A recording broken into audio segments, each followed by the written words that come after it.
Mahakasika an'izay lafim-baovao izay hatrany kosa mba ahafahana mandray ny délégation amin'ny fivoriana an-tampon-droa lehibe sy ny izany akory fa ny COMESA sy ny francophonie izay tontosaina eto Madagasikara amin'ity taona 2024 ity. Anisany tetika sagoavana amin'ny tanterahan'ny ministera-panjakana ny fanitarana ny seranam-piaramanidina etsy Ivato efa natomboka ny asa fanamboarana ary ndeha ho fantarina kosa atao anatin'ny fanadihadiana ny dingana mahakasika an'izay fanamboarana izay. Mandroso ny asa fanamboarana ny seranam-piaramanidina Ivato ny avy amin'ny ministera-panjakana. Any amin'ny fiandohan'ny taona 2024 ny vita tanteraka ny fanitarana ny seranam-piaramanidina Ivato. Roa alina toradroa, izany hoe itombo avy roa eny no ny foto-drafitrasa misy amin'izao fotoana izao ny seranam-piaramanidina vaovao ary afaka handray olona hatrany amin'ny 2.5 tapitrisa isan-taona.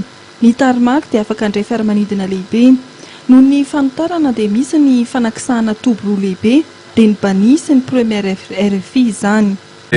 Fandarana asan'ny Andriamatoa Filoha tsy mijano fa voa tamin'ny sabotsy teo zao niaran'ny vory ny komandiny hery vonjitaitra sy ny komandiny hery anabatabaka niaran'ny vory tamin'ny mepaty niaran'ny vory ihany koa tamin'ny tompon'andraikitry ny kolansy.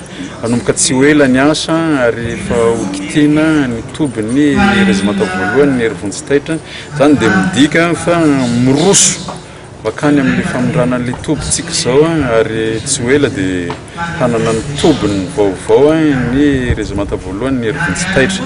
Dia torak'izay ihany koa ny ao amin'ny baza aérona Valy d'Ivato izay voakitika kely satria misy ampahany amin'ny toby eo amin'ny bani no voakitika amin'ny fandarana asa fampivelarana ny aéroport international d'Ivato.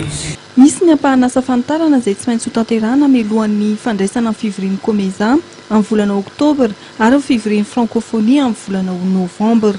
Ny aéroport moa efa voalazantsika iny fa ny ampahana izay tsy maintsy ilaina amin'ny sommet dia vita amin'ny oktobra io pavillon présidentiel fandraisana ny filoham-pirenena tsy maintsy mitokana io izay fanajana azy izay ny sécuritény dia ny parking satria mitombo be ny olona ny parking aty ivelany zany dia le ataony hoe tarmac andraisana satria mety avion maromaro miara-tonga amin'izay fotoana izay dia ny fanatsarana n'ilay aérogare misy amin'izao fotoana izao io zay ny vitantsika amin'ny oktobra zay fa zay nefa tsy hoe vita ny sommet dia ho ravaina fa ao anatin'ilay travaux intermédiaire zay makany amin'ilay travaux ngezabe zay raha ten'Andriamanitra any amin'ny farany 2017 any na 2018 voalohany 2018 any raisitsika izay asa.